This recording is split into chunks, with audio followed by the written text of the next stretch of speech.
The rules behind the Horizon drag strip are simple. If you don't make the grade each round, you'll be eliminated. On that note, you're through to round 2.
Showcase race, Horizon. Yeah, I know in the lead-up I talked a lot about how cool motocross riders are, but yo, that drive. Did you see how they handled that flood? They are at least twice as cool as the whole team of riders put together, and I don't even know who they are. Yo, if you're listening, my friend, we should hang out, because I am also very, very cool. Here, listen.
Check you out. Well, you're through to the next round.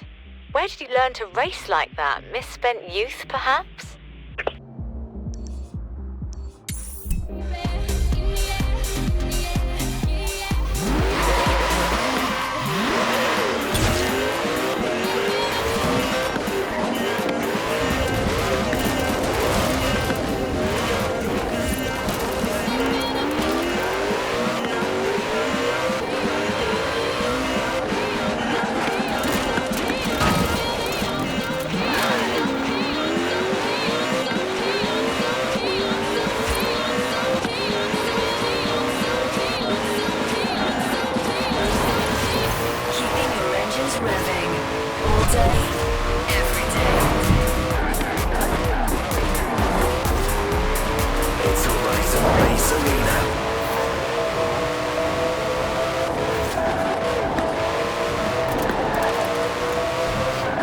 Our Horizon scouts won't stop blethering about some classic car abandoned nearby. Come help me find it and shut them up, will you?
Right, you're pretty well respected on the drag strip, but how about we take this further? All you have to do is finish this. The ultimate drag strip. An idea from me and my crew with consultation from our own Jay Shah. Win here, and you'll be a Horizon legend, underground and over.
What's up? This is Base Arena. This is Scott Tyler, and I've just come from the Horizon Rally Champs party. Oh, wow. Boy, do those kids know how to cut a rug. I tell you what, On the dance floor, I kept hearing talk about an abandoned rally legend they're all pretty excited about. I don't know. I mean, maybe it's in a barn or something? Get out there and find it, people. I gotta sit for a second. Catch my breath. Woo! And show me there's no point in trying. I'm at one, and I've been quiet for too.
Tonight, the Stig drives some very fast farm equipment, I hail a taxi, and finishing with something that I'm reliably informed is a bit of a fan favourite around here.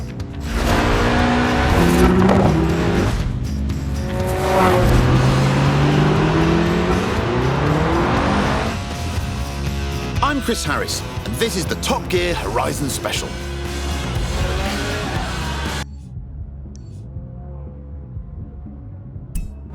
Ah yes, the Stig, our very own UFO, unidentified fast object, the world's least obedient racing driver.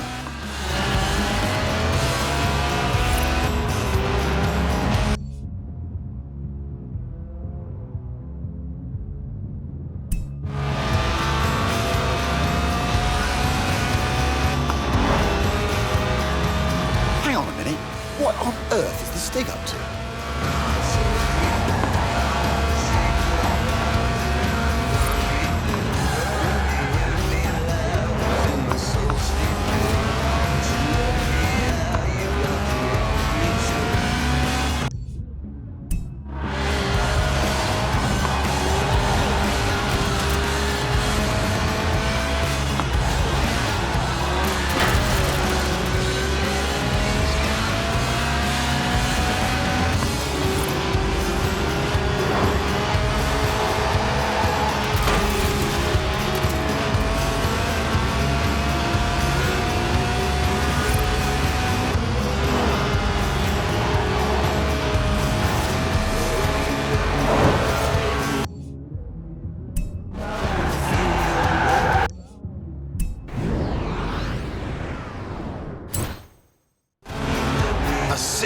slide there.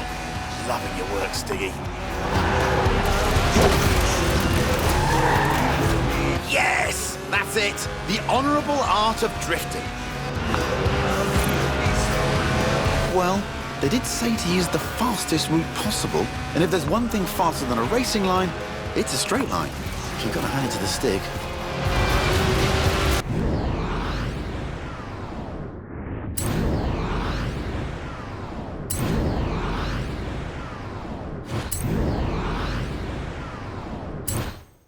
You've got it. The trick with drifting is to not actually spin, but to almost spin for as long as possible.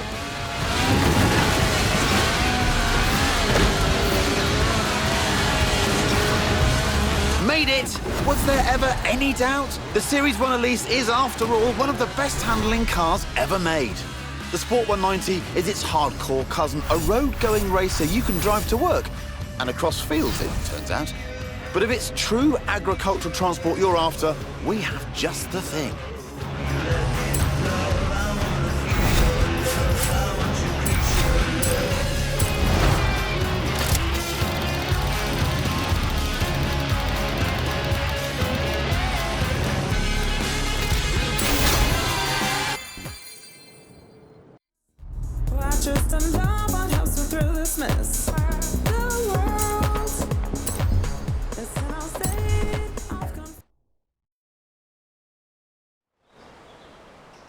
Ooh, a BMW 1M. Great car.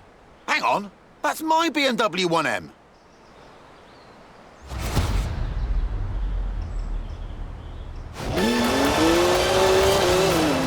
Seriously? Not funny. Who gave Stig the keys?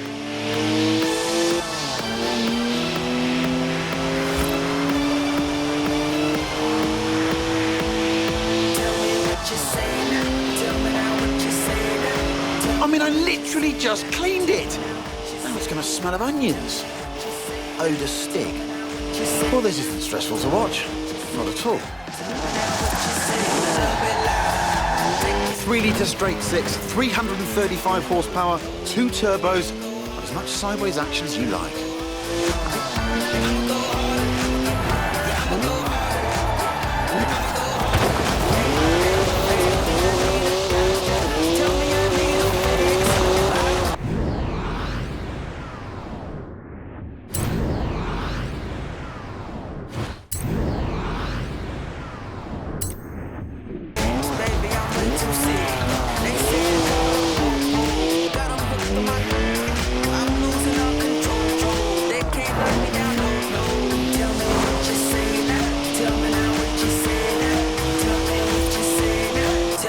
That's the last time we leave Stig unattended. Am I the only one who remembers Budapest? Does 0 to 60 in 4.8 seconds. My 1M. Stig's way beyond that now.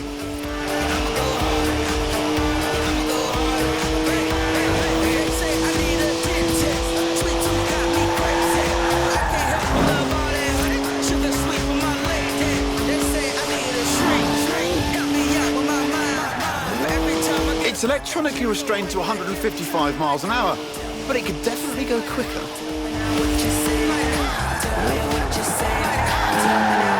Look at the smoke! Please leave me some tread for the drive home, Stiggy. Seriously, come on.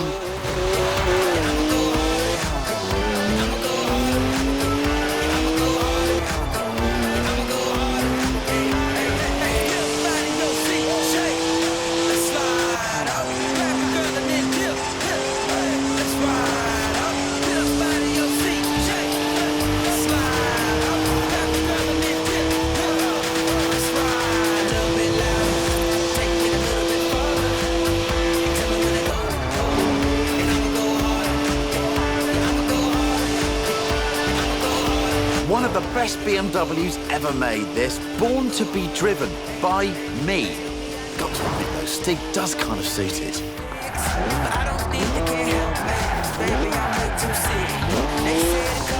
It's a BMW, so of course it's rear-wheel drive. 50-50 weight distribution too. It's a natural-born drifter.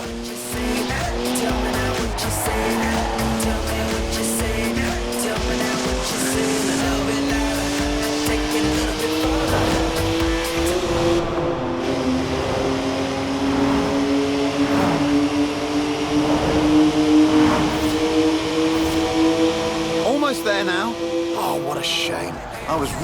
into that. Just park it up now, Stig, and mind the curbs. Now, anyone else want to go? No? Don't say I didn't ask.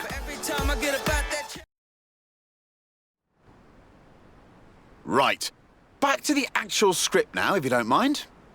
This is Top Gear's Tractor. It's a tractor, obviously, but with a 5.7-litre Chevy V8 making 500 horsepower. And here comes the Stig again. Farm Stig. Born in a barn, they say, weaned by pigs, can plough a field in under 6 seconds.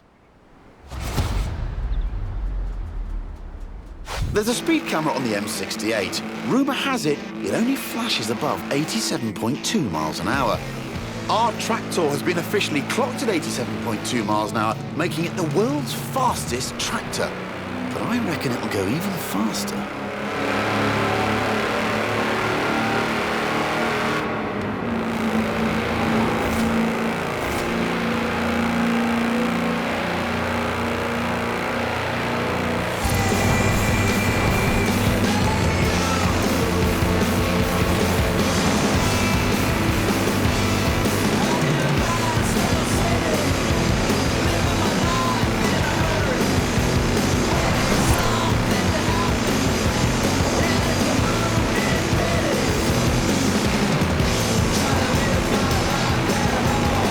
Steady on, Stig. Those are 54-inch mud tyres, remember? They get a bit squishy through the corners. Nobody needs to get the harvest in that quickly.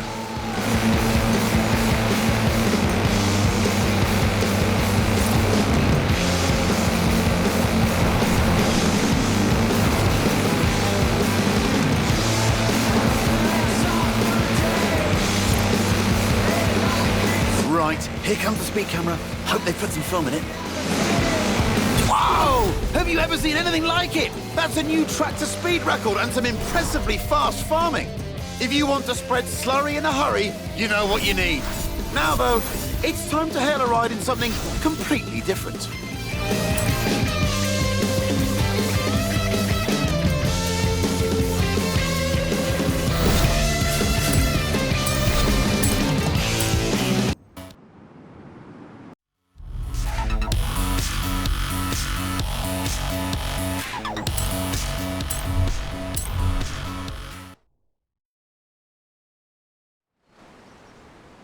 I called a cab earlier. Local company, Aisha's Taxis. Excellent service. Got me here in no time. Unsurprising, really. I mean, look at what turned up.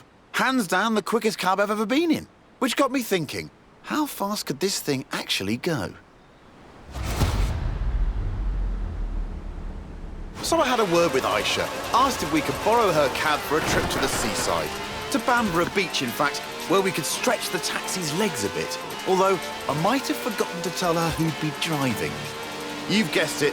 The cabbie who'll always get you to your destination very early, but probably won't be anywhere near where you asked to go.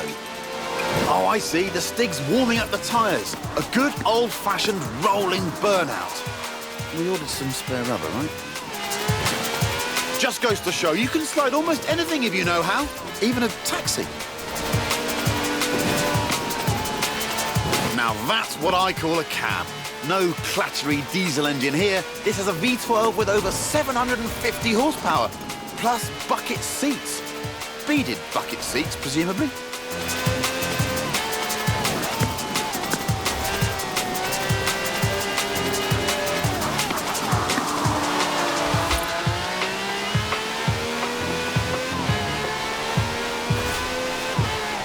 From now on, I say all cabs should have wide bodies and flared arches. Think about it. More stability, more speed, more downforce, more room for your terrified passengers.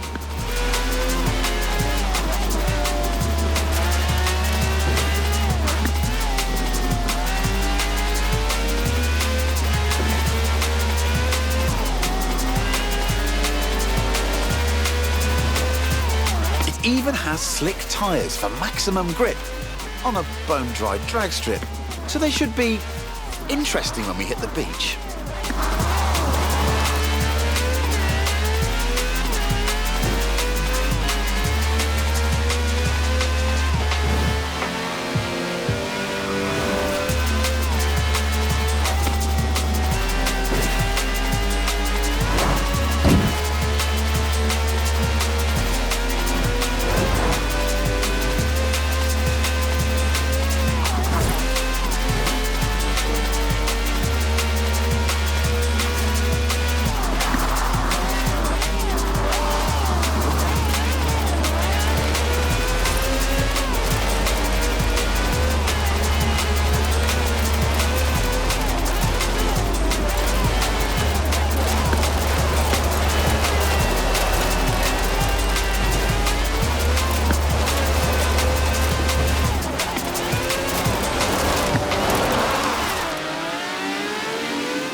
work from the Stig there. I'd say we're nicely warmed up for the next bit. So here we are then. In the old days, daredevils used smooth, sandy beaches like this to see how fast their cars could go. Many early land speed records were set on beaches. Miles of space, nothing to hit. Sounds easy, right? Oh, look at that! Laying some pretty squirmy tracks there, Stiggy. That's what happens with 750 horsepower on sand. But that's the challenge here. Go as fast as possible all the way to the top of the beach. The thing is, there's something I haven't told the Stig.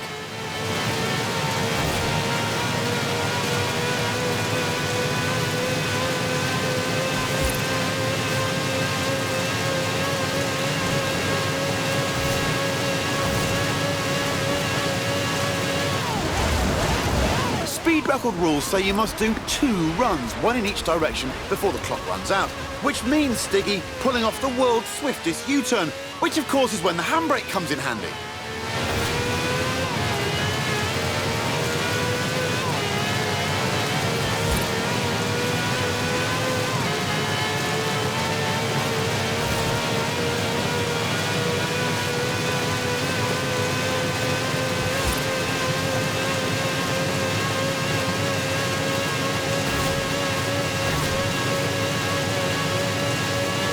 A 5-star ride from the Stig there.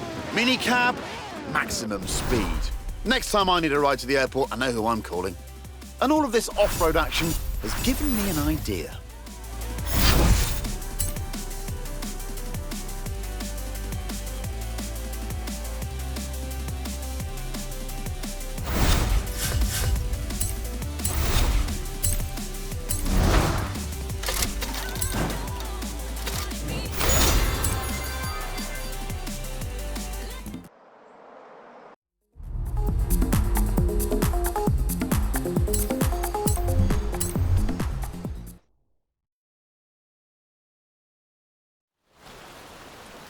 This is Project EAT. That's EAT for E-Class All-Terrain. It's a modified Merc built by the Top Gear magazine team for finding bears in the woods.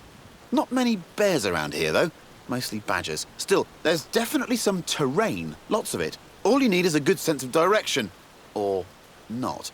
Here's Stig again, looking lost. Terrified of maps, apparently. Inner compass points directly south. The EAT has a silky smooth V6 diesel. It'll do 155 miles an hour.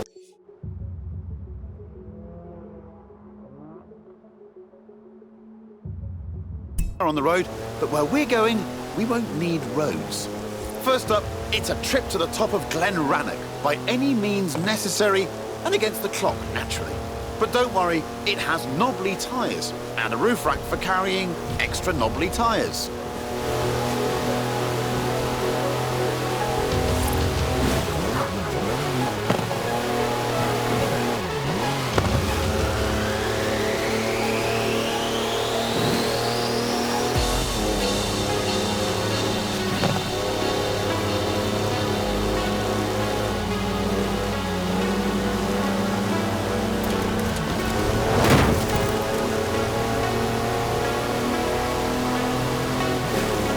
Who says you need an SUV to go off-road? The EAT has 4-wheel drive and air suspension to smooth out lumps and bumps and everyday obstacles.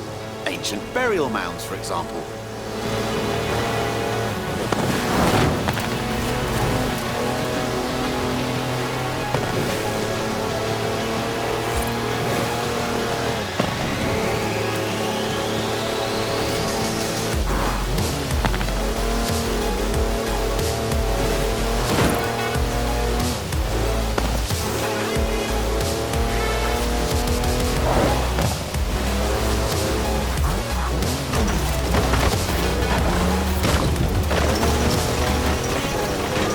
Well, it is a Mercedes wagon, so it's tough. And if you really want to smash stuff up, there's even a pickaxe in the back.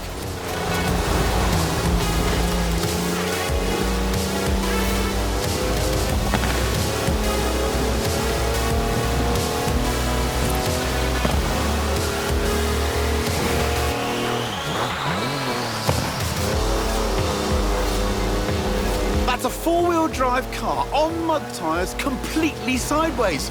You'd do well in rallying with skills like that. Top draw drifting, I reckon. It also has 340 horsepower, more torque than a cruise ship, and gets to 60 miles an hour in just over 5 seconds.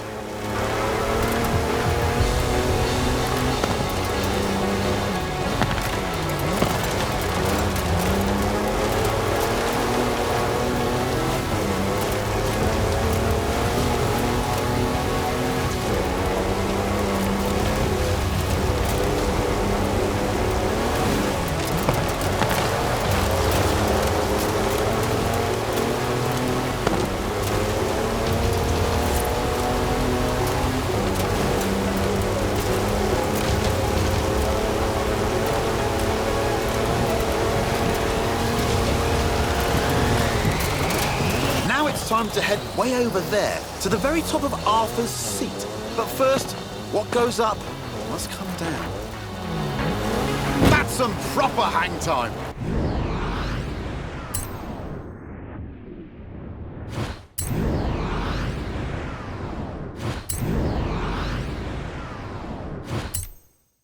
Actual air suspension.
Home comforts, the EAT, charges for almost anything you can charge. Cozy ambient lighting, even a portable espresso machine.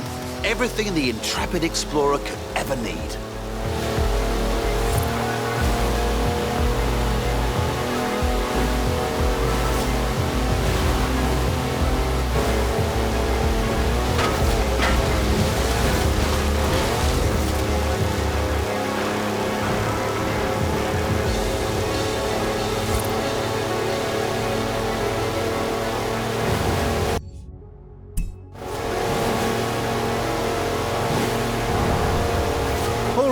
All this adventure kit's had a tiny effect on the fuel efficiency. Good job the roof rack holds 2 cans of diesel, and there's another one in the back. Just don't confuse them with your drinking water.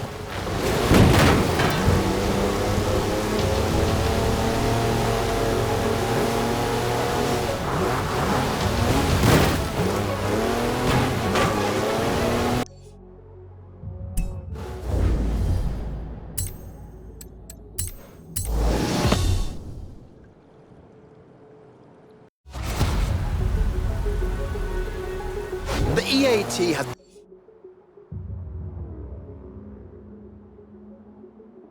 a silky smooth V6 diesel. It'll do 155 miles an hour on the road, but where we're going, we won't need roads. First up, it's a trip to the top of Glen Rannoch, by any means necessary, and against the clock, naturally. But don't worry, it has knobbly tyres, and a roof rack for carrying extra knobbly tyres.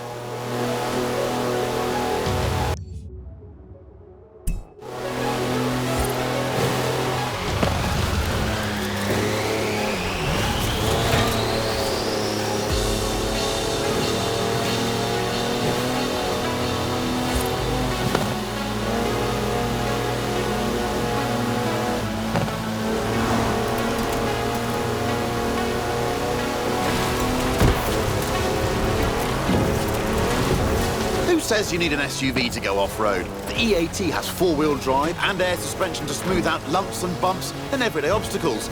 Ancient burial mounds, for example. Well, it is a Mercedes wagon, so it's tough. And if you really want to smash stuff up, there's even a pickaxe in. the back. That's some proper hang time. Actual air suspension.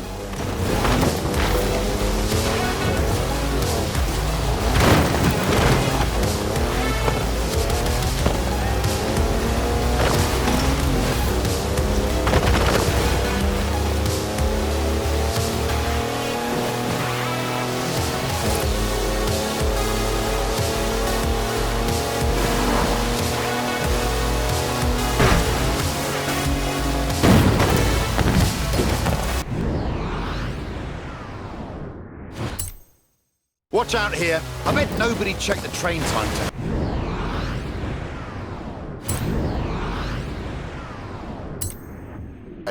Does anybody check train timetables anymore?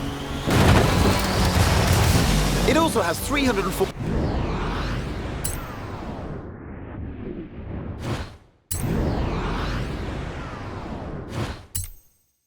horsepower, more torque than a cruise ship, and gets to 60 miles an hour in just over 5 seconds.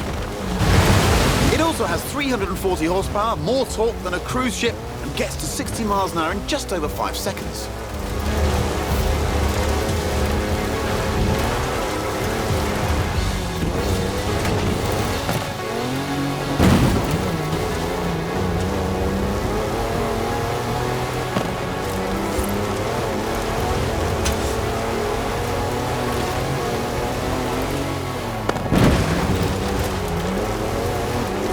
It's time to head way over there to the very top of Arthur's Seat.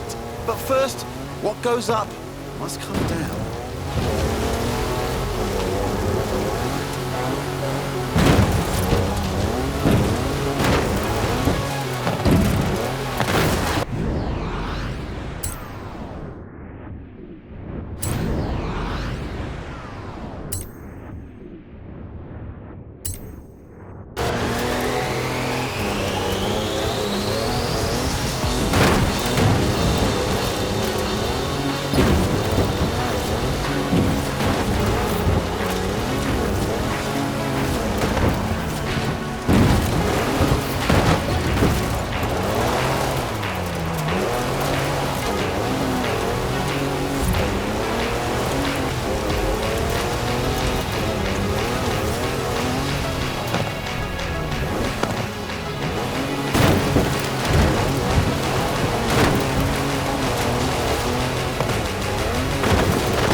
It's full of home comforts, the EAT. Charges for almost anything you can charge. Cozy ambient lighting, even a portable espresso machine.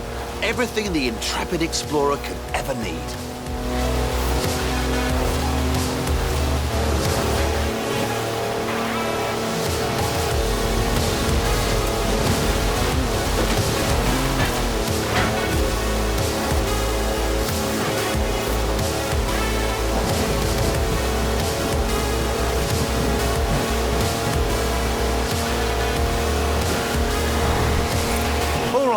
All this adventure kit's had a tiny effect on the fuel efficiency.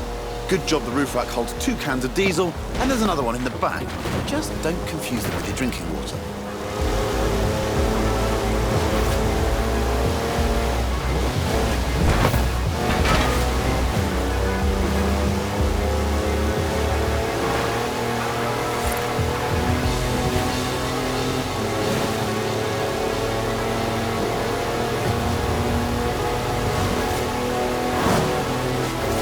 On to the final stretch now. Just the small matter of getting up Arthur's Seat. The clock's ticking, so better step on it, Stiggy.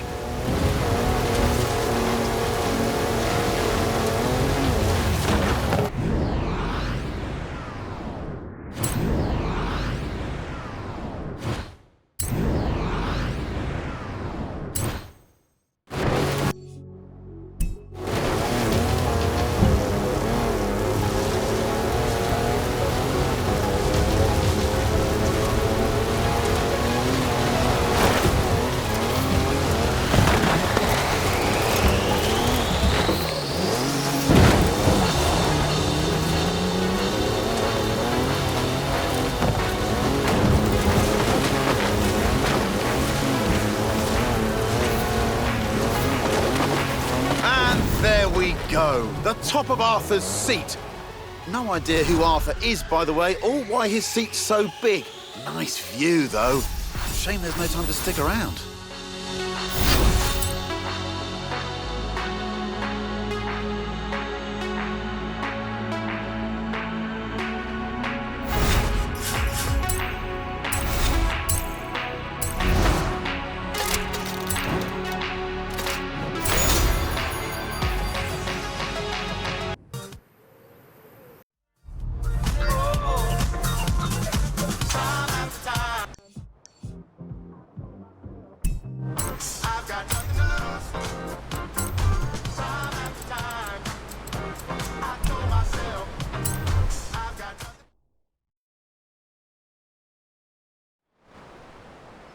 Now, I said we'd be driving some British classics, and you don't get more British than a car built in Birmingham designed by a man from Greece.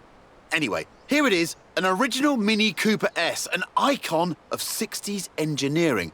It was designed for cities, but this is the wide-body one, so we're going to need a bit more room. And I know just the place. Ready, Stick? The Mini is cleverly packaged, capable of carrying 4 people and their luggage. Hand luggage, presumably.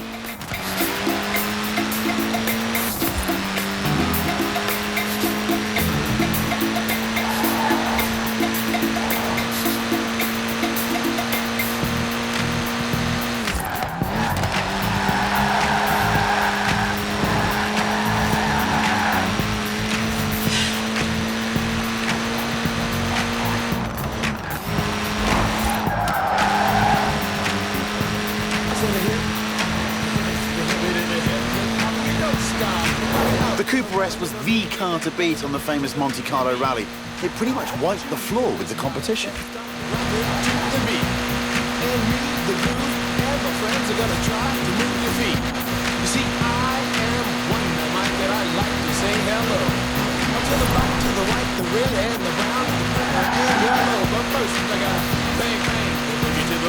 The Cooper S was developed by a bloke called John Cooper, who also built F1 cars, so it had real racing pedigree. Oh, you've heard my voice, but I brought 2 friends along.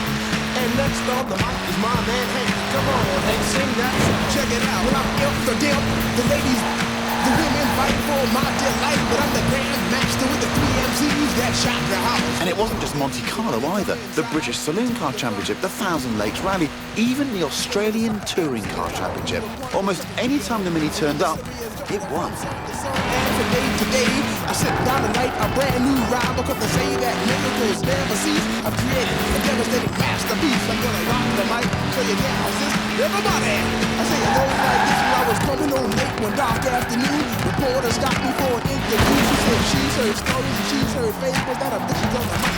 And to tell me to this young reporter, I gave a door. So I'm not gonna be proud like I never did before. She said, "Fly guy, I'm in love with you." And here we are. Told you it was spacious. What's your name? Said I go by the name. We've got everything we need here. An airfield, the original rapid runabout, and the Stig. I'm looking forward to this.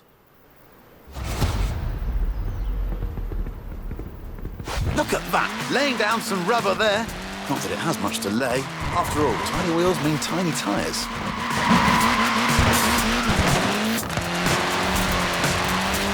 This little Mini punches well above its weight. It's literally unstoppable. Forget rallying, this thing was made for demolition derbies.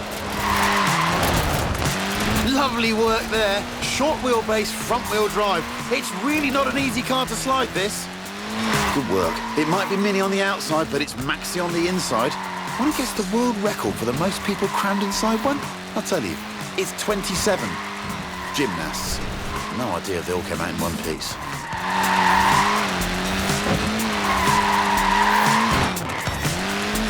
See, the Mini wasn't just designed for nipping around town. It was also a proper racer and won the British Saloon Car Championship a whopping 5 times.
All right, someone tell the Stig we're done now. It's time for a spot of sightseeing.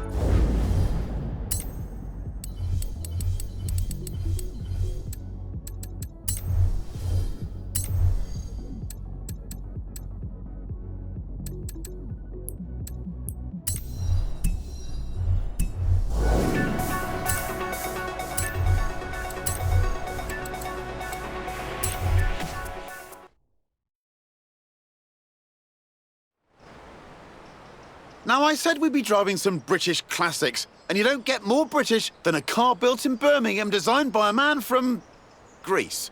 Anyway, here it is, an original Mini Cooper S, an icon of 60s engineering. It was designed for cities, but this is the wide-body one, so we're going to need a bit more room. And I know just the place. Ready, Stig?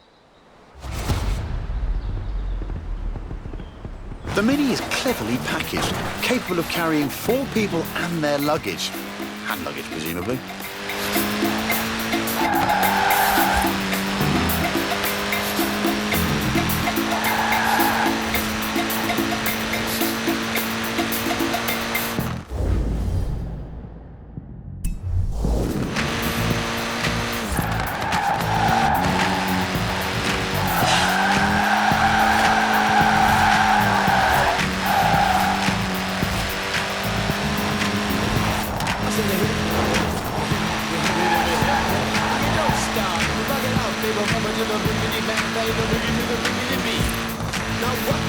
The Cooper S was the car to beat on the famous Monte Carlo rally. It pretty much wiped the floor with the competition.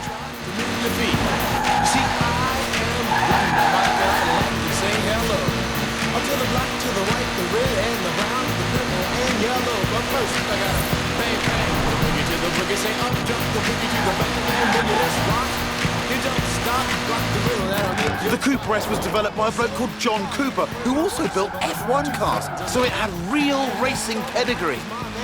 Come on and sing that song. Check it out. When I'm the ladies, the women fight for my delight, but I'm the grand master with the 3 MCs that shock the house for the young ladies. And when they come inside and do the front, they do the. And when the sucker MCs try to prove a point with triple trio, or when the serious going from sun to sun and from day to day. And it wasn't just Monte Carlo either. The British Saloon Car Championship, the Thousand Lakes Rally, even the Australian Touring Car Championship. Almost any time the Mini turned up, it won. I was coming home late one dark afternoon. Reporter stopped me for an interview. She said she's her story, she's her favorite, got her bushes on the mic. And the turntable this young reporter I did adore. So I got to do the crowd like I never did before. She said, fly guy, I'm in love with you. Gosh, no connection must have been true. I said, by the way, baby, what you know? I said, I go by the name. No, it's late, and you could be my boyfriend. You surely can. And here we are. Told you it was spacious. I do suppose. We've got everything we need here. An airfield, the original rapid runabout, and the Stig. I'm looking forward to this. Look at that, laying down some rubber there. Not that it has much to lay. After all, tiny wheels mean tiny tyres.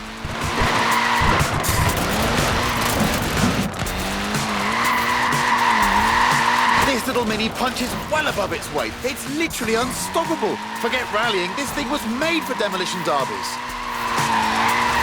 Lovely work there. Short wheelbase, front wheel drive. It's really not an easy car to slide, this. Good work. It might be Mini on the outside, but it's Maxi on the inside. Want to guess the world record for the most people crammed inside one? I'll tell you, it's 27. Gymnasts. No idea they all came out in one piece.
see, the Mini wasn't just designed for nipping around town. It was also a proper racer and won the British Saloon Car Championship a whopping 5 times.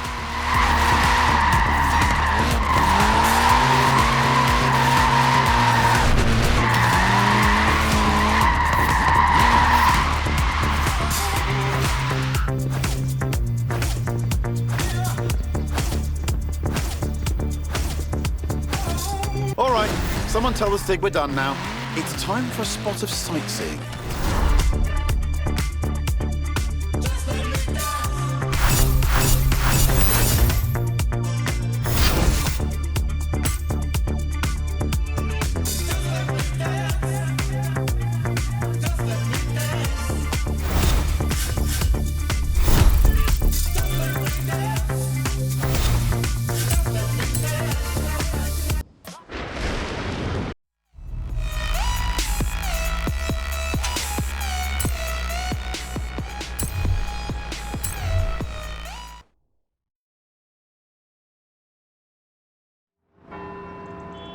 Here we are then, Edinburgh, where it's time for a spot of turbocharged tourism with this, the mighty Porsche GT2 RS. All we need now is our tour guide, Muck Stig, the world's worst Scotsman, allergic to tartan, absolutely petrified of bagpipes, or so I've heard. Right, let's see if we can visit every bell tower in Edinburgh and get back here before they all stop ringing.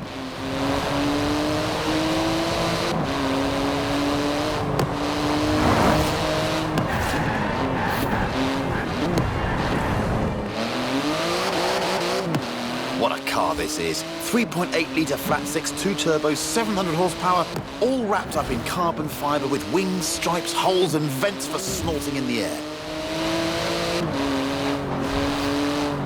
Nippy little thing, isn't it? 0 to 60 takes 2.7 seconds. Just the job for a bit of speedy sightseeing.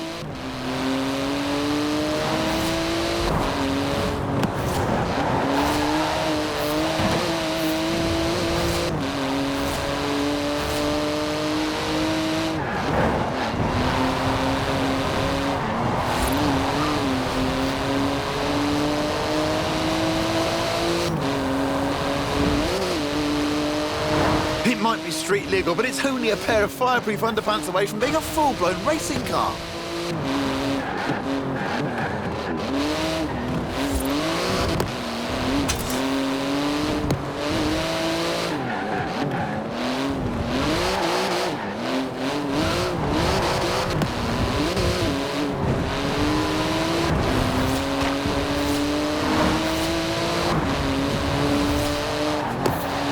It's a real masterpiece of engineering, this GT2 RS. The wheels are made from magnesium, the exhaust is titanium. It's exotic, savage, and utterly bonkers. I love it!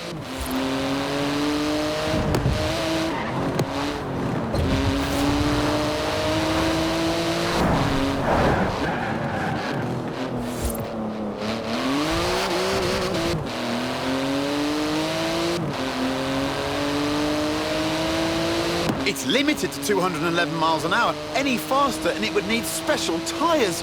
But with the Stig behind the wheel, who knows? Ooh, inch perfect there. It's wider than a regular 911, this GT2, and about 20 times more terrifying. Basically, the perfect device for nipping in and out of city traffic.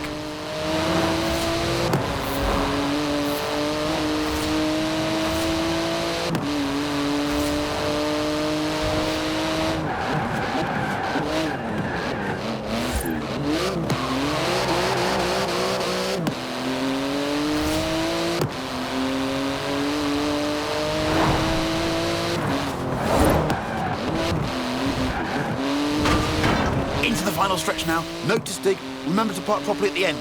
And watch out for traffic wardens.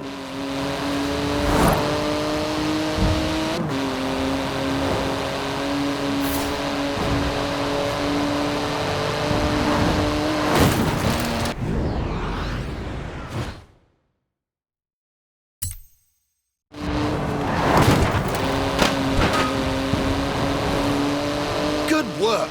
Hard on those carbon ceramic brakes now. They can stop a locomotive dead in its tracks.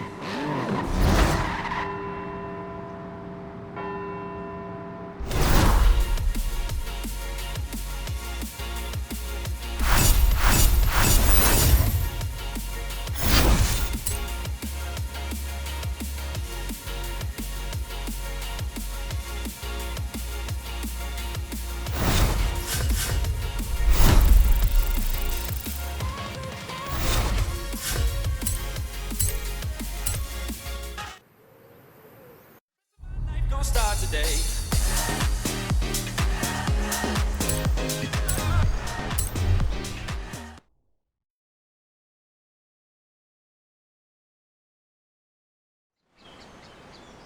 I told you we'd finish with a fan's favourite, and here it is. No, not the lorry, the thing on the back, under the tarp. You'll love it. But first we need to move it into position. Thankfully, we have our very own haulage expert, a trucker's trucker. No load too large. Yes, it's Big Rig Stig. Right, now take it easy, Stig. That's some expensive cargo you have back there. Costs as much as a house, and weighs about the same too.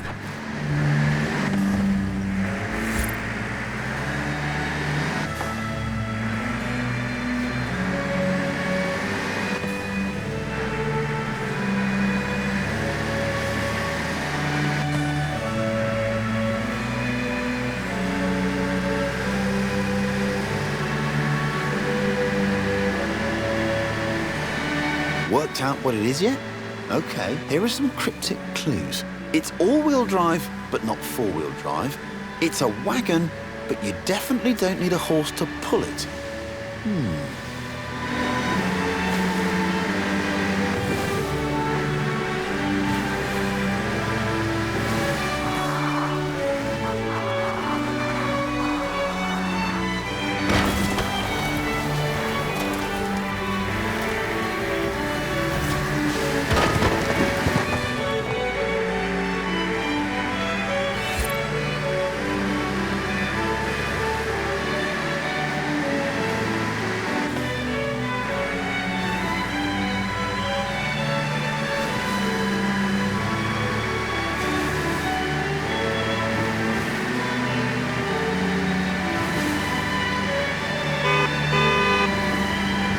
That's 5 tons of flatbed carrying 4 tons on its back. Don't you just hate getting stuck behind a slow, lumbering old... Wait a minute, it's actually accelerating. Up a hill. I guess that's what 900 foot-pounds of torque does for you. That plus trucker Stig.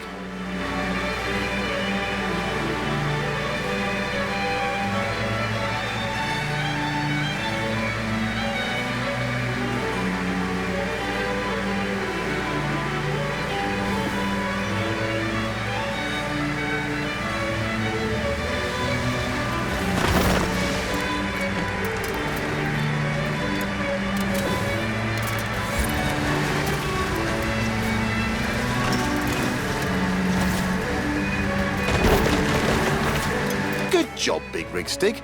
Suits you, you know. Although, come to think of it, maybe pickups are more your style, especially the one we have in store.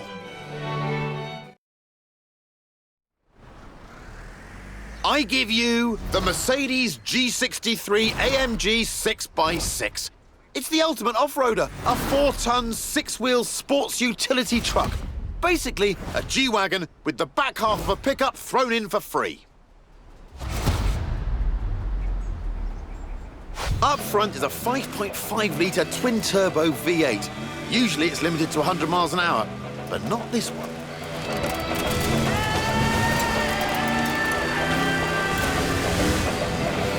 Oh, someone call air traffic control.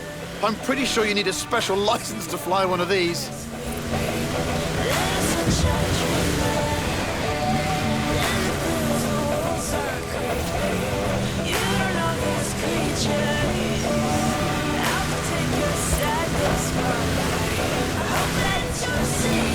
With all of the wheels comes all of the grip. The 6x6 turns mountains into motorways. Is there anything it can't conquer?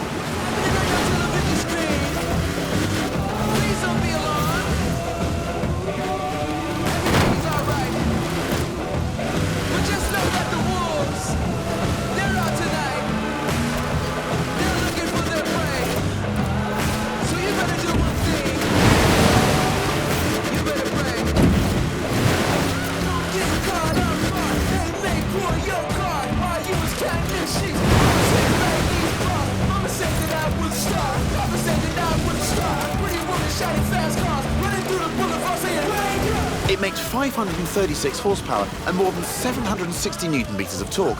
With that speed limiter removed and with the Stig behind the wheel, it'll do 125 miles an hour, with a bit of a run-up.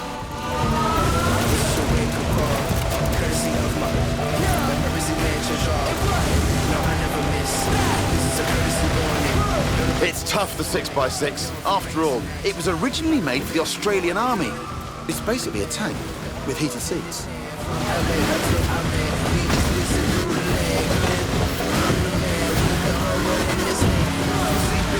It can wade through 1 metre of water, this thing. Most cars need full scuba kit at that depth. Ridiculous.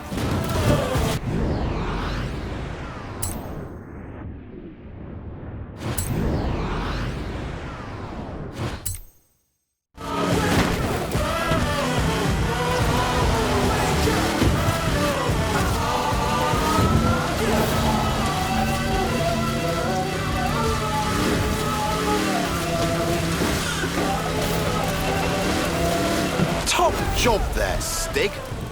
Take tomorrow off. No idea what Stig does with a day off. Experimental dance, goat yoga, bog snorkeling. Anyway, I've been Chris Harris, still am, and this has been the Top Gear Horizon Special. Thanks for coming. Now, let's go see what this Forza-thon live thing's all about. All right, you sleepers. We're gonna try this one more time. If you're here, we'll be counting down. We're coming in. 2, 1, 2, 3. Wake up. Wake up.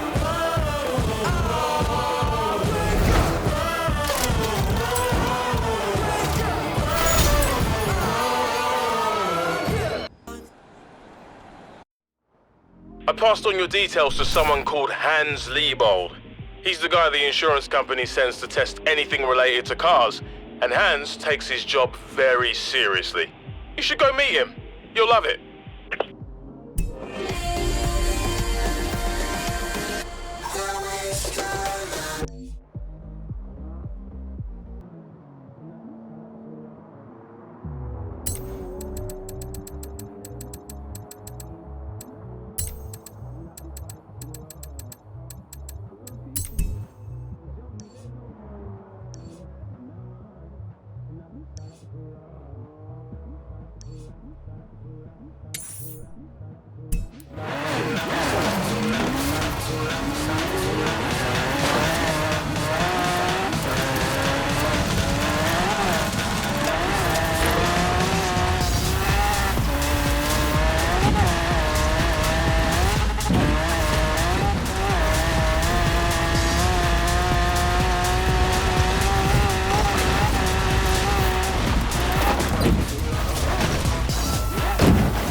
Apparently, there are big Edinburgh events coming up, so I thought you could use a place in the suburbs. It's not cheap, but come on. This is the most beautiful city in the UK, maybe the world, if you ask Alex.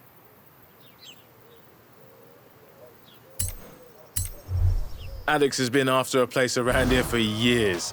If he asks, let him visit, yeah?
The guidebook says, this magnificent stately home has presided over the south of Edinburgh for more than a century and is believed by many to be haunted. Let's just put that guidebook away, shall we?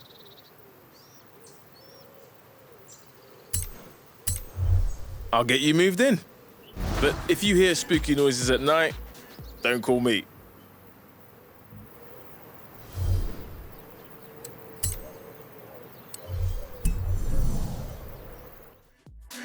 I've been quiet for too long.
You got it?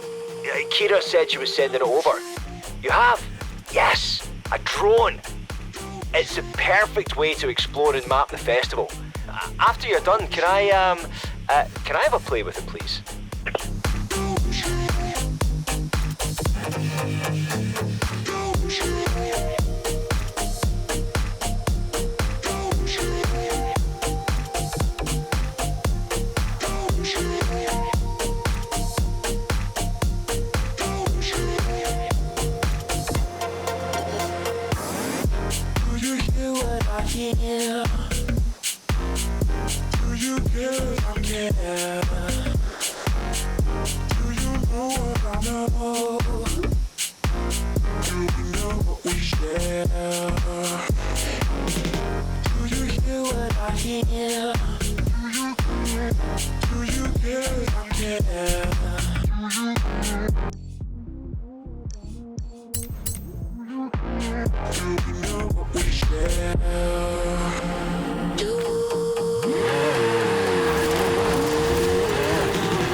You know what? I think I'm finally convinced.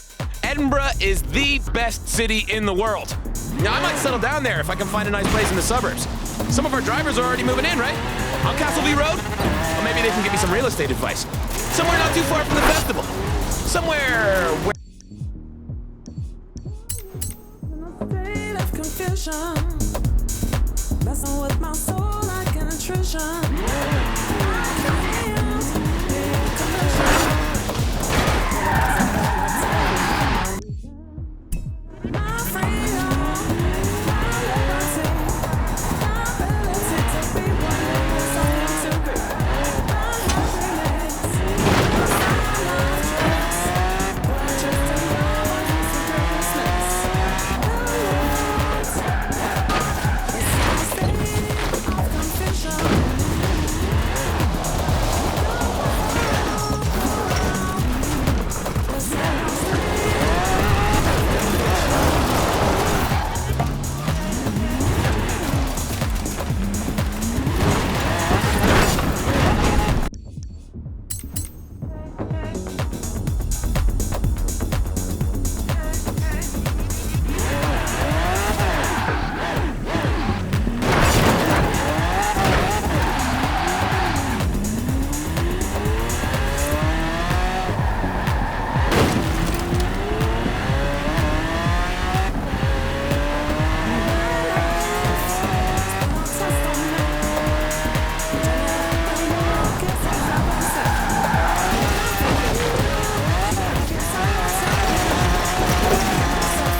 It's in a state of confusion.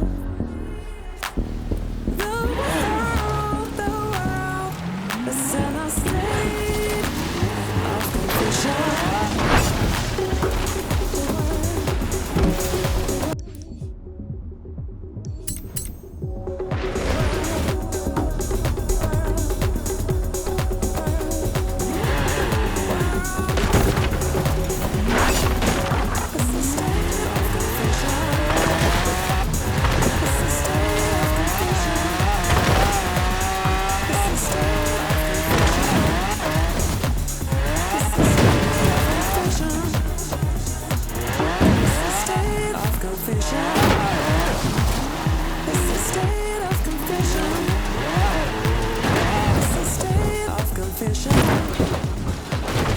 a state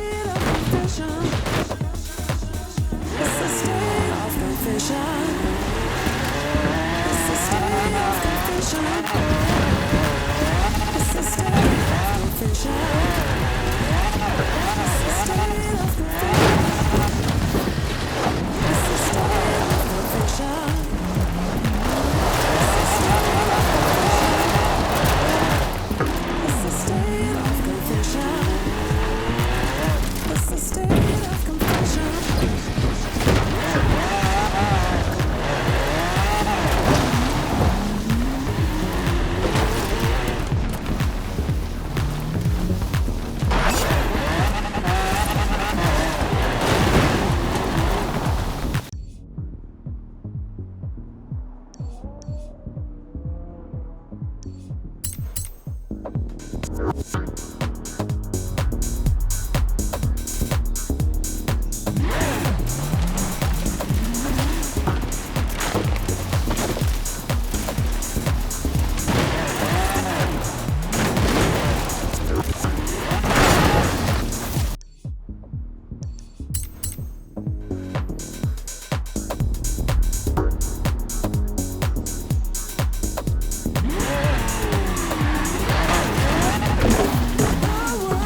to all the drivers involved. That was amazing. Hope to see you at the next event, which you'll of course hear all about right here on the one and only Base Arena.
How did you find another?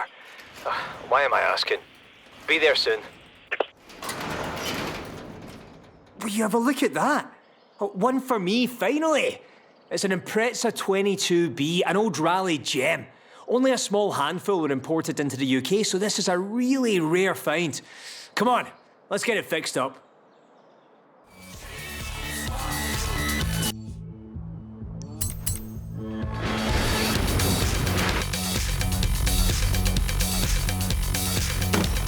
I'll get it back to the garage, shall I? Might even keep this one for myself.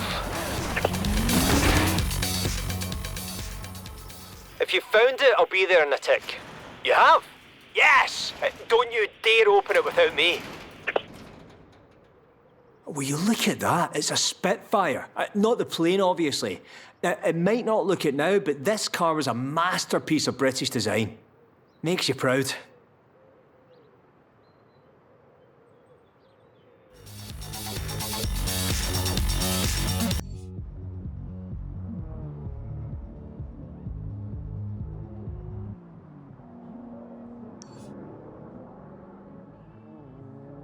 I'll get...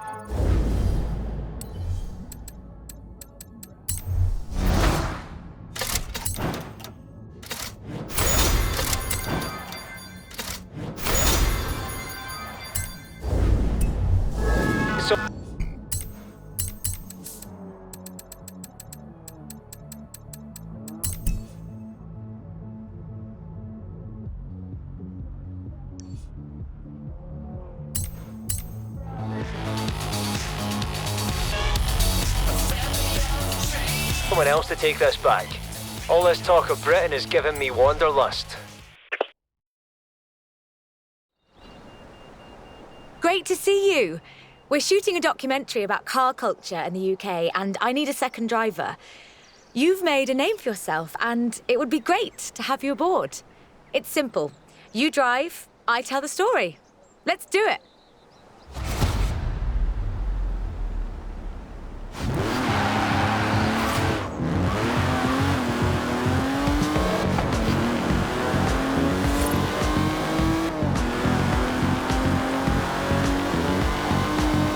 From Aston Martin to McLaren and Bentley, Great Britain is home to over a century of automotive excellence.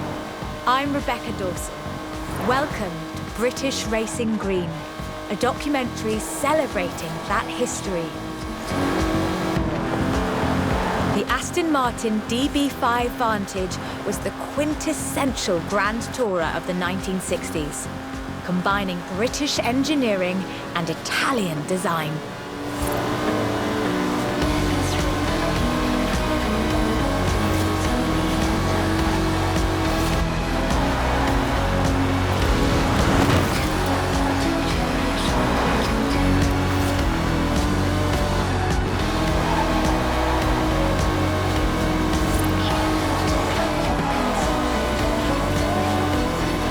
Vantage featured side-draft carburetors and a refined camshaft profile, capable of a blistering top speed of 162 miles an hour in 1964. The clean lines of Superleggera's bodywork, reclining seats and wool carpets created a car that was luxurious as well as fast.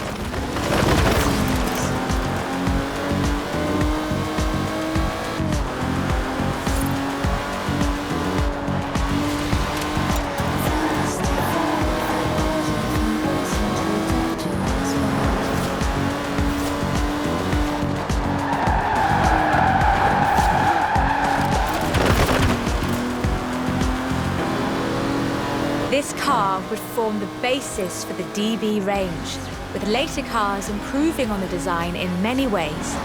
But none would ever achieve the sheer iconic perfection of the Vantage.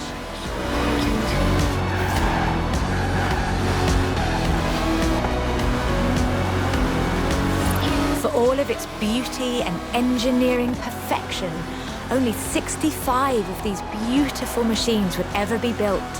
If you own one, you own a piece of British history.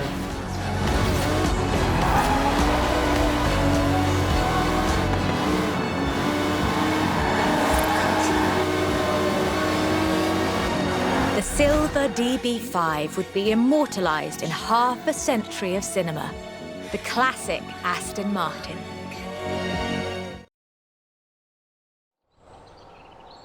But in 2016, a new DB was unveiled, heralding the dawn of Aston Martin's second century. The DB11 is the first production turbocharged Aston Martin. But is it a worthy successor to that legacy? The short answer is yes. It's bold, responsive, and agile. It's perhaps the best GT chassis in the world. And listen to it.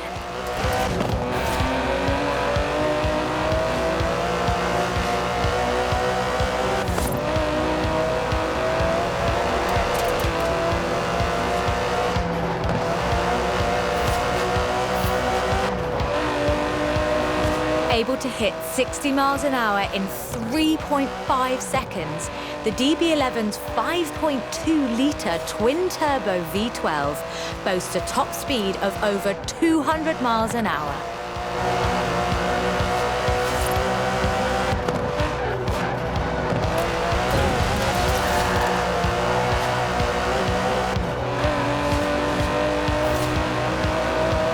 The DB11 is not the fastest car in the world, but then it's not trying to be.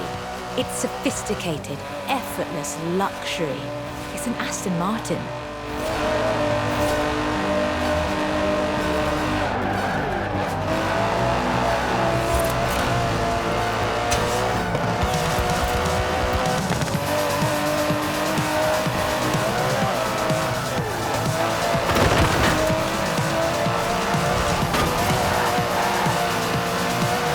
DB11's front strakes channel air to create a virtual spoiler, providing downforce without compromising the car's clean lines. Brilliant.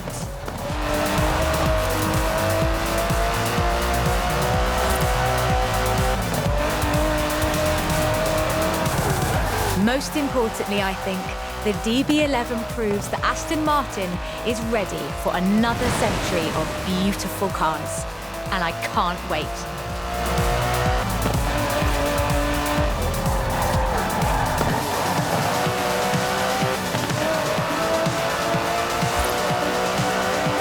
Beautiful as they are, Aston Martins are only one of many cars made in the United Kingdom. Let's see what else is out there.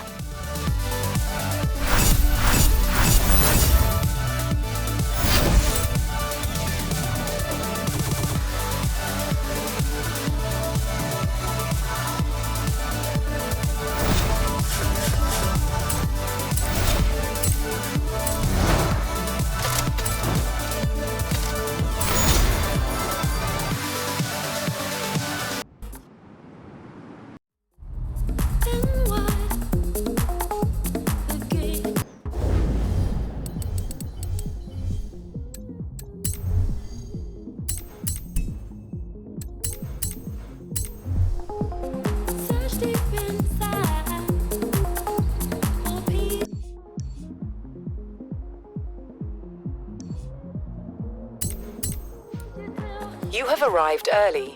Forzathon Live will begin soon.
Forzathon Live, starting in 5, 4, 3, 2, 1, go!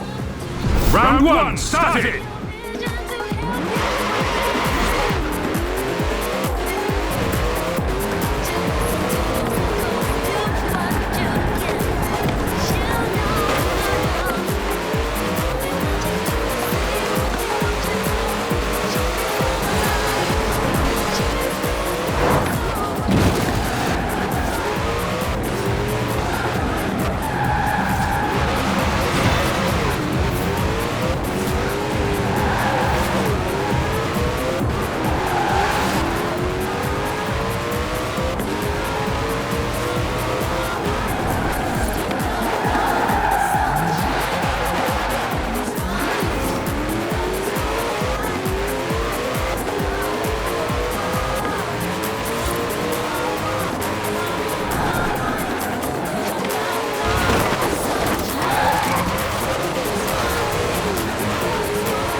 Round 2.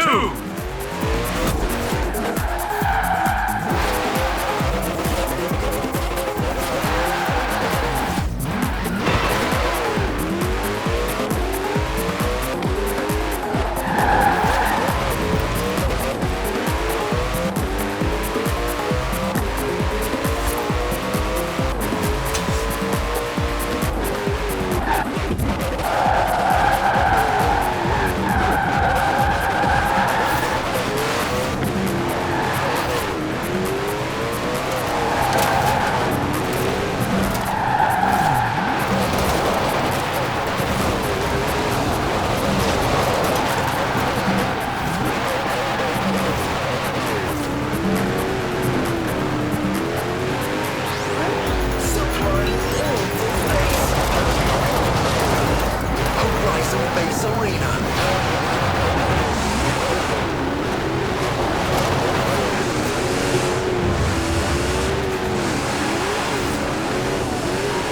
Round 2 complete. Get to round 3.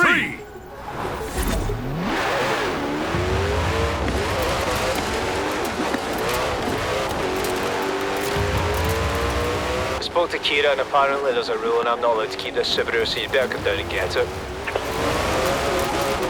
Come on, come down and collect your restored Triumph so I can head out.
Round 3 complete.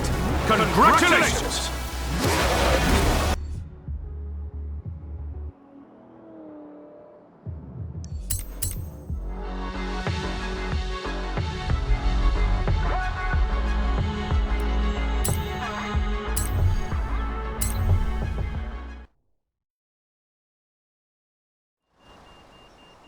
This is shaping up nicely.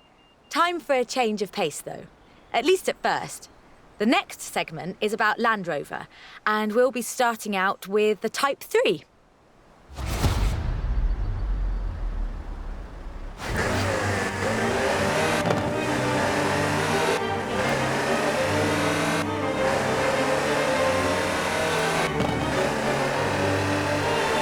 Land Rover, the British sports utility vehicle. But before that, they were actual utility vehicles. Solid, tough trucks, unstoppable over almost any terrain. The Land Rover Type 3 marks the point where that shift begins, and we'll be looking at what that meant.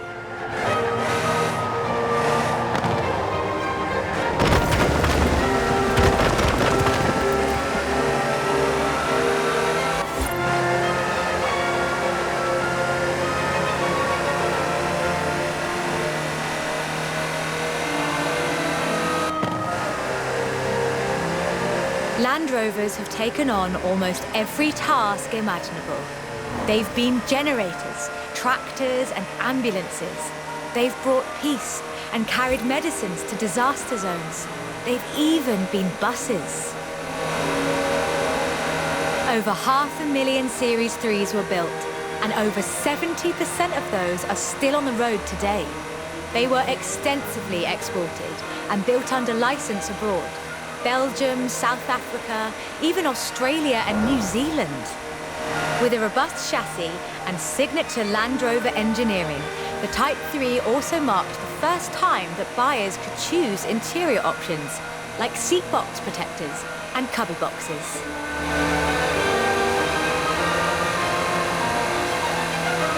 That trend continued, and by 1982, Land Rover were offering the county-spec Type 3.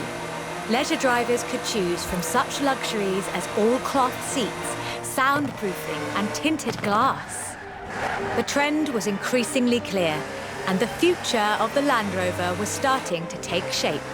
If you squinted, you could already see the shape of the first sports utility vehicle, the Range Rover. While the stock Type 3 would never be particularly fast uphill, there is almost no hill that it couldn't climb, or down for that matter, if you put a proper winch on it.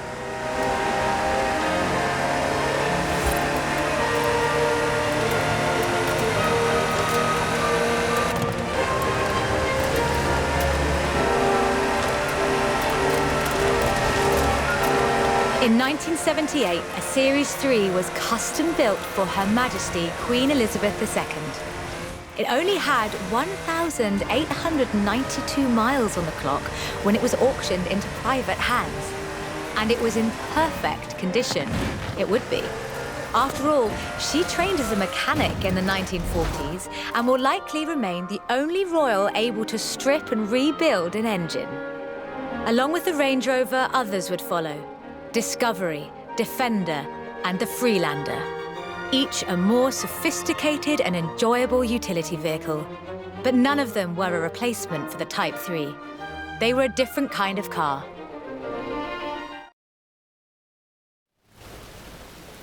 The Type 3 was arguably the first sports utility vehicle, an evolution of the design that would lead ultimately to this. The Bowler Nemesis, an off-road racing vehicle that turned into a production SUV, the Nemesis EXR. It sports a turbocharged 5-litre Land Rover Jaguar engine, crammed into a carbon fibre chassis with integral roll cage. It even has the grille, headlights and rear lights from a Range Rover.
This is an all-terrain supercar.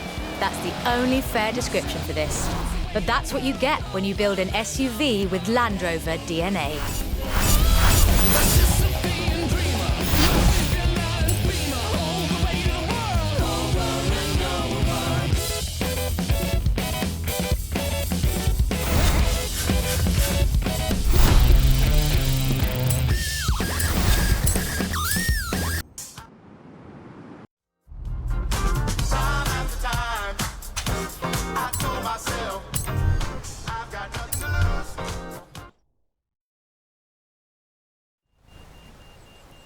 Hope you're enjoying yourself. I know I am.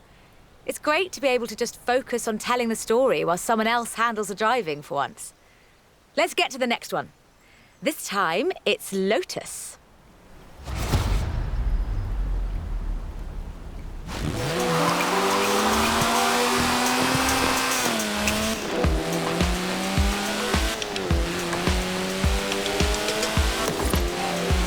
Lotus Engineering Limited began as many stories in British engineering do, in an old barn. The first Lotus cars were offered as kits. You built them yourself. From 1962, they began to actually build the cars themselves. The Elan Sprint showed exactly what they intended to do.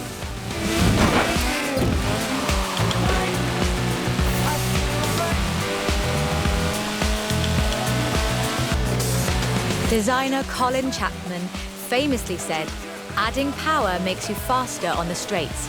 Subtracting weight makes you faster everywhere." He knew what he was talking about.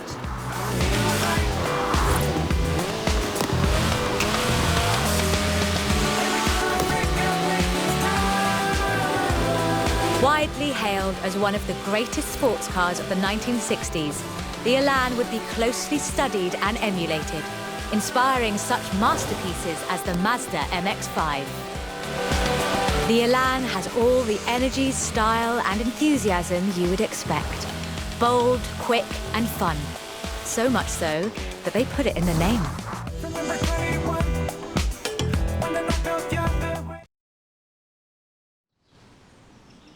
The Elan Sprint was a financial as well as an engineering success for Lotus, validating their approach to design and resulting in a whole family of light, agile roadsters. Which brings us to this, the Lotus Exige. It's heavier than the Elan, admittedly, but it's faster. Much, much faster. Touch the pedal, the Exige responds with instant, relentless acceleration, as you'd expect. With a 0 to 60 time of 3.8 seconds and a top speed of 170 before upgrades and tuning, the Exige is uncompromising.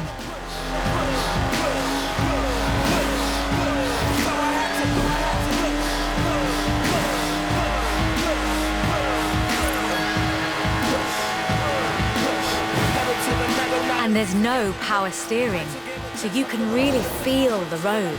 A genuinely thrilling drive, and one that isn't afraid to demand you take it seriously.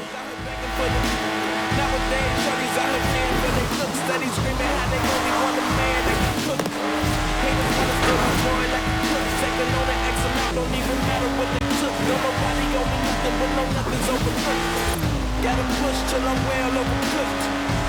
Feel the motor heating up the hood. Every day I'm thankful that I'm breathing, eating good. Can't wait till the day that I can get back to the hood. Take a trip back when I could. Don't get me misunderstood. I had to push. All I had to do was push. I tell them don't push my buttons, they just wanna push. So I had to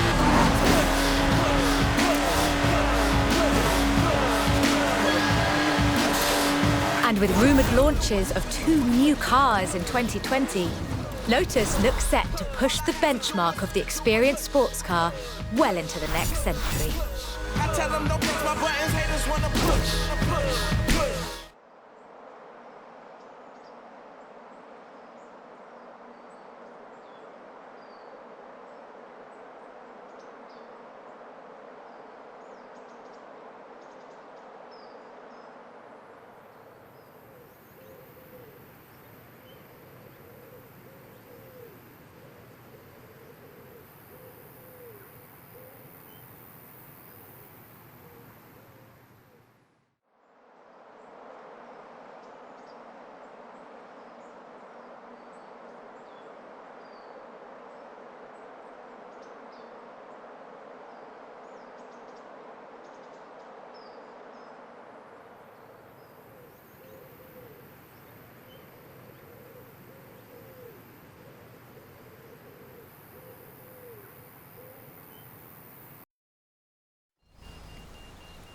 Hope you're enjoying yourself. I know I am. It's great to be able to just focus on telling the story while someone else handles the driving for once. Let's get to the next one. This time, it's Lotus.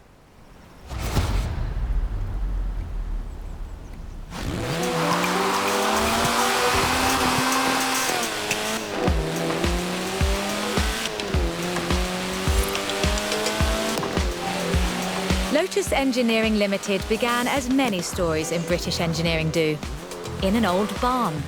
The first Lotus cars were offered as kits. You built them yourself.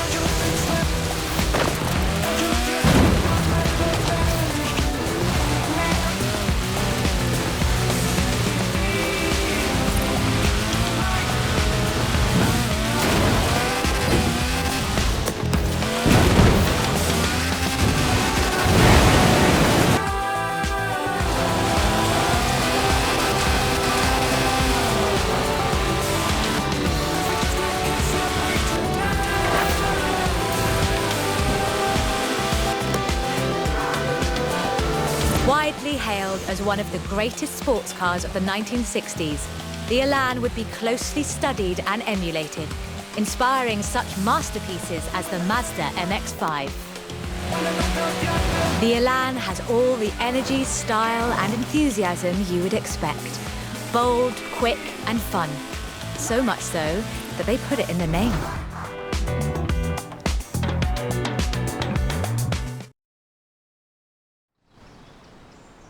The Elan Sprint was a financial as well as an engineering success for Lotus, validating their approach to design and resulting in a whole family of light, agile roadsters.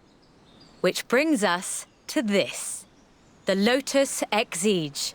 It's heavier than the Elan, admittedly, but it's faster. Much, much faster. Touch the pedal.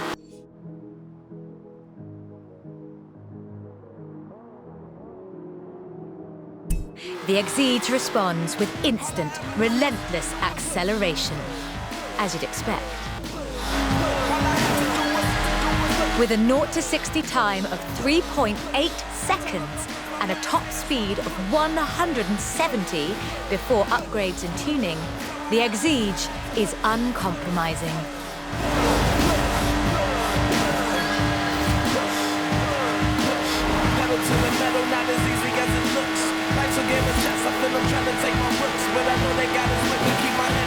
And there's no power steering, so you can really feel the road. A genuinely thrilling drive, and one that isn't afraid to demand you take it seriously.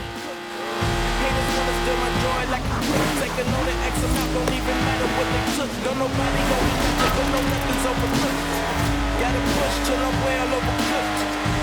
Till the motor heating up the hood. Every day I'm thankful that I'm breathing, eating good. Can't wait till the day that I can get back to the hood. Take a trip back when I could. Don't get me misunderstood. I had to push. All I had to do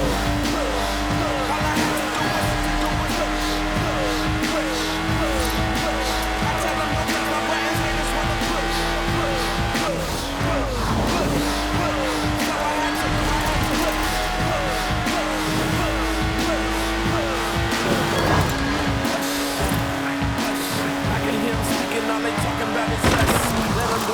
And with rumoured launches of 2 new cars in 2020, Lotus looks set to push the benchmark of the experienced sports car well into the next century.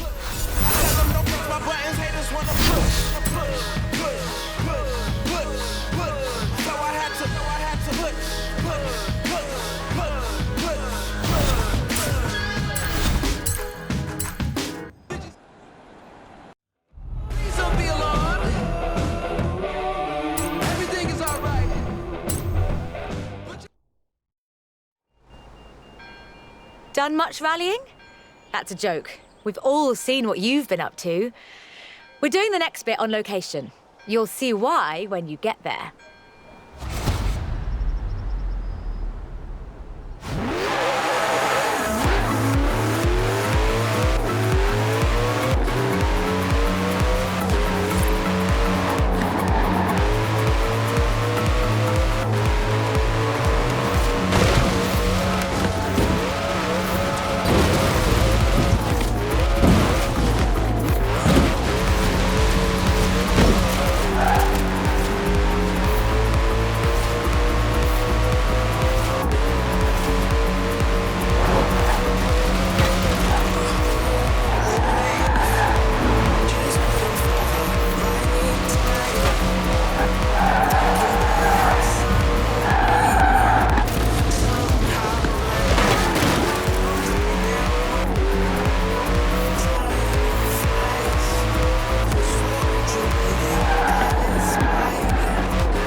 Ford, that most American of cars.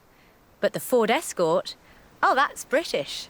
And more than that, the Escort would become for many synonymous with Group B. In the 70s, Ford had embraced that destiny so firmly that they'd begun their own championships to find new drivers. Drivers for cars like the RS 1800.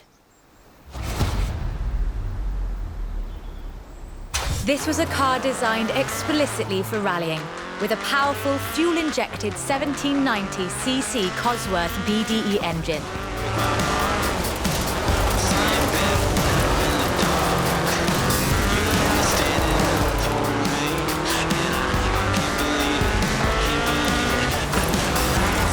Homologation rules required that all cars entered into the Group be production, so Ford built 200 of them.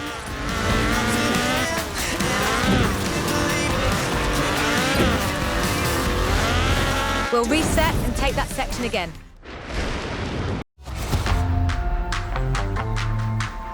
This was a car designed explicitly for rallying, with a powerful fuel-injected 1790cc Cosworth BDE engine.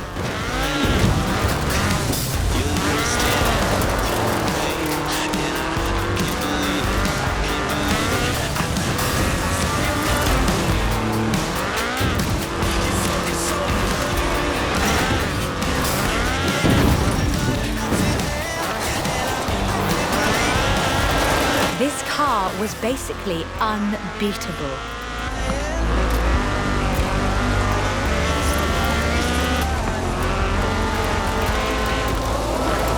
The RS 1800 brought home 17 World Rally Championship victories for Ford.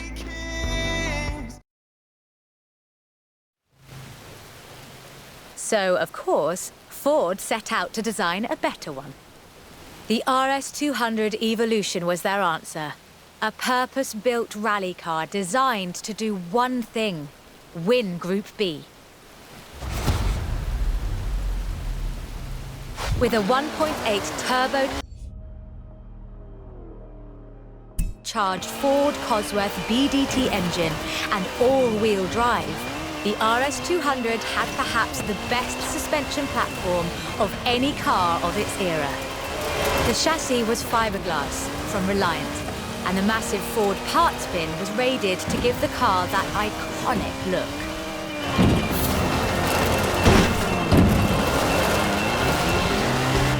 The end of Group B in the mid-80s meant the end of the RS 200 as a rallying car. Fortunately, Ford built over 200 as part of the homologation requirements for Group B, so you can still find them, if you're lucky.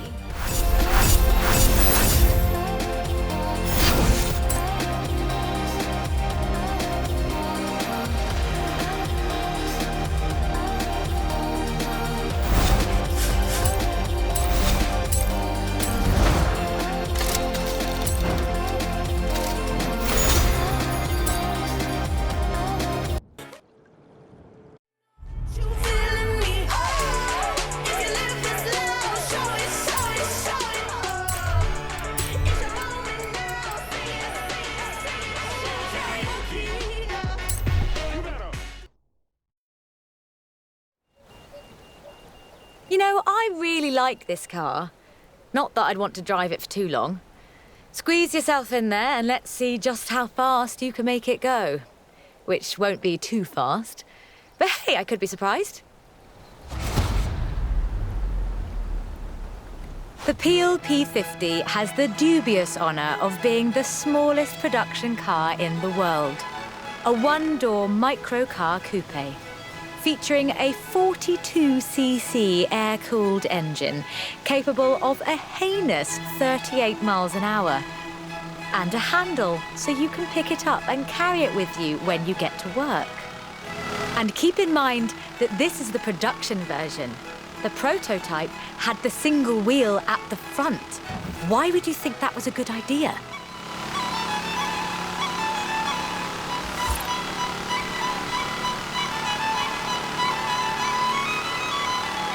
In 2010, though, production restarted at Sutton in Ashfield.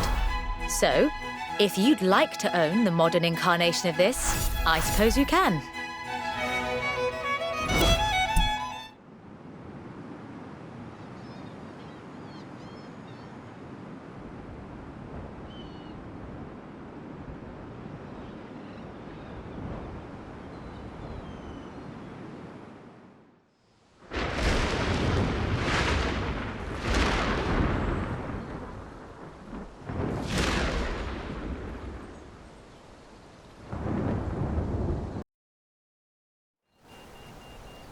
You know, I really like this car.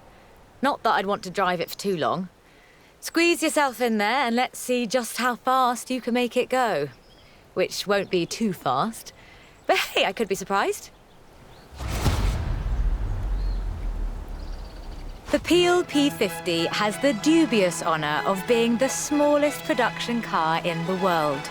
A one-door microcar coupe, featuring a 42cc air-cooled engine capable of a heinous 38 miles an hour. And a handle so you can pick it up and carry it with you when you get to work. And keep in mind that this is the production version. The prototype had the single wheel at the front. Why would you think that was a good idea?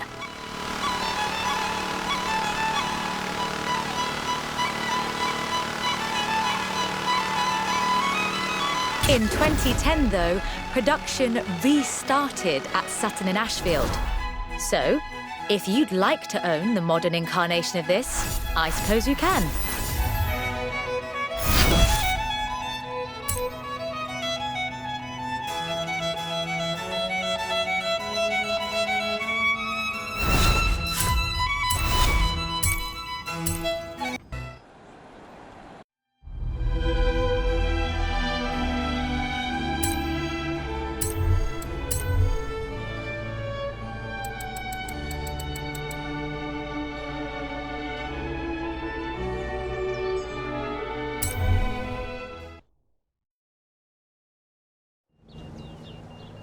Hey there! How about a car with some actual legroom and some actual speed? This section's about what happened when McLaren decided to make a road car. You're going to enjoy this. The track and the road have very different requirements. For McLaren, that was a challenge they were more than willing to embrace. In 1988, they set out to create the finest sports car the world has ever seen. By 1993, they had achieved their goal, and the honestly fantastic F1 was the result. 106 would be built across all variants, and it remains one of the very best road cars ever made. The F1 has no turbocharger. That would have compromised the driving experience, increased complexity, and resulted in turbo lag. The F1 is a naturally aspirated supercar, one of the fastest in the world, in fact. Everything about this car is innovative, from the carbon fibre monocoque to the central driver position. McLaren threw the book away when they designed the F1. Then they wrote a better one. The F1's monocoque chassis is incredibly lightweight, only 100 kilos all told. which posed a significant challenge because carbon fibre and fiberglass aren't great insulators. So, McLaren lined the entire engine compartment with gold. McLaren's racing heritage is so deeply ingrained in this machine that when they took it to Le Mans in 1995 and faced off against purpose-built racing machines, they won. So, with something like the F1 to live up to, where do you go next? Well, you throw the book away again and write an even better one. The result is the McLaren P1, a hybrid electric sports car that stands head and shoulders above the F1.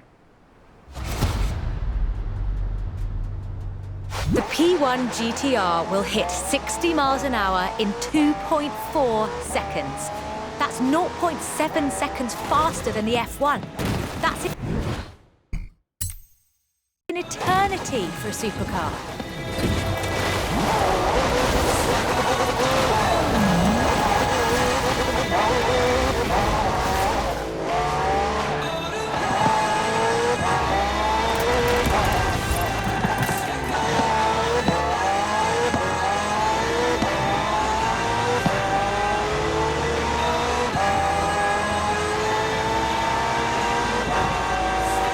Remember those problems with turbo lag? McLaren solved that with the hybrid drive. While the turbos build pressure, the electric motor drives the wheels. No turbo lag, just torque. And because it's a hybrid, it has an all-electric range. Running on batteries alone, that's 6.2 miles. A bit more if you're going downhill.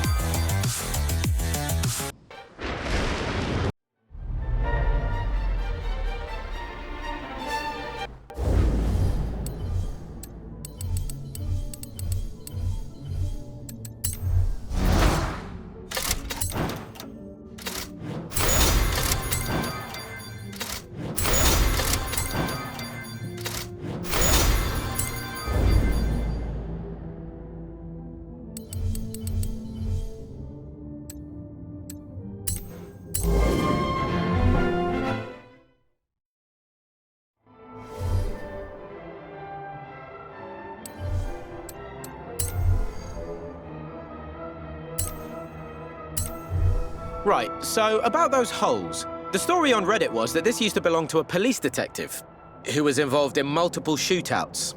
I'm like 80% sure that nobody died in this car. So enjoy, I guess.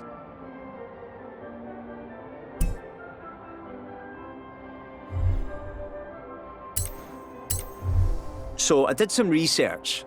Apparently, this used to be owned by a very wealthy local with a habit of misplacing items.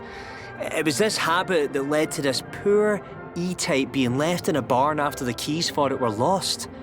Instead of trying to find the keys, he just bought another.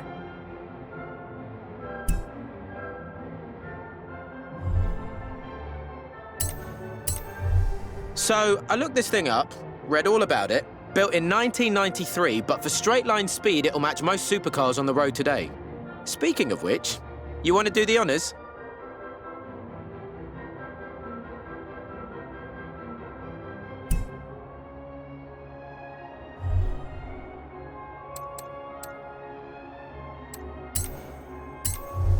You're gonna have so much fun in this. It's weird finding one just gathering dust in a barn, actually. Much more likely to find one parked in a lake or a ditch.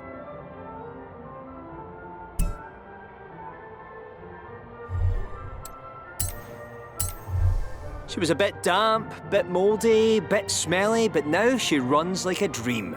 You can't kill a Mini. If this thing had a little more ground clearance, I'd take it off-road.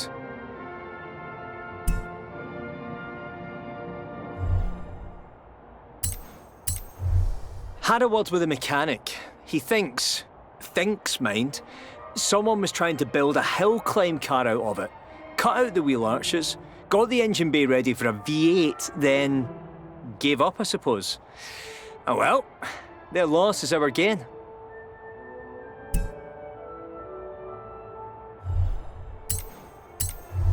See, these were built as GT races, but you could convert them to a road spec if you passed the special vehicle approval test.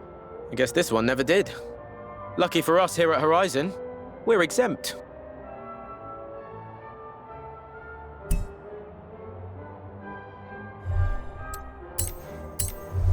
Well, as an aeroplane, the Spitfire may have won the war, but as a car, it made it worth living in peacetime.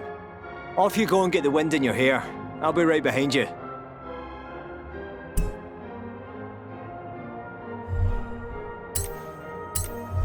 Look, enjoy, but be careful, eh? Last owner must have got a bit excited on a corner, tore off the whole rear wheel and suspension. I've very kindly put them back on for you.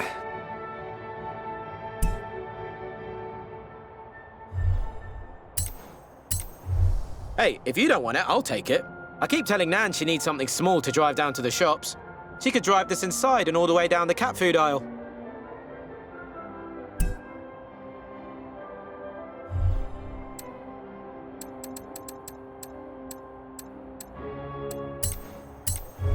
See that engine?